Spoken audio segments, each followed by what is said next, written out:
जी बिल्कुल, देखें, पाकिस्तान तहरीक इंसाफ के चेयरमैन और साबिक वज़ीर-ए-आज़म इमरान खान के खिलाफ तौहीन अदालत केस की समाअत आज होगी। इस्लामाबाद हाई कोर्ट के चीफ जस्टिस अतर मुल्ला की सरबराही में 5 रुकनी लार्जर बेंच इस केस की समाअत करेगा।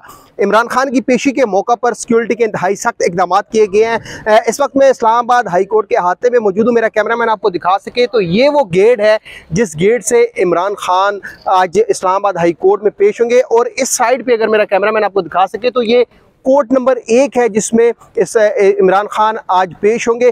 गुज़िश्ता रोज़ इमरान खान की जानिब से जवाब जो जमा करवाया गया है उसमें भी गैर मशरूत माफ़ी नहीं मांगी गई। इमरान खान ने अपने जवाब में ये कहा है कि उनको शर्मिंदगी है, उन्होंने अफसोस का इजहार किया है। लेकिन अगर हम बात करते हैं गुज़िश्ता जो रिप्लाई इन्होंने जमा करवाया था उसमें अदालत ने उस जवाब को गैर तसल्ली बख्श करार दिया था।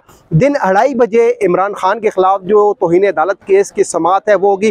गैर मुतल्लका अशखास का दाखिला मुकम्मल तौर पर बंद किया गया है। रजिस्ट्रार इस्लामाबाद हाई कोर्ट की जानिब से पासेस जारी किए गए हैं और जिनके पास वो पास होगा वही शख्स इस्लामाबाद हाई कोर्ट के कमरा नंबर 1 में आएगा। लेकिन इस्लामाबाद हाई कोर्ट की तरफ में जितने भी राब्ता सड़कें थी वो तमाम राब्ता सड़कें भी बंद कर दी गई हैं। इस्लामाबाद पुलिस के एहलकार तैनात किए गए हैं, रेंजर्स के एहलकार भी यहाँ पे तैनात किए गए हैं। जी।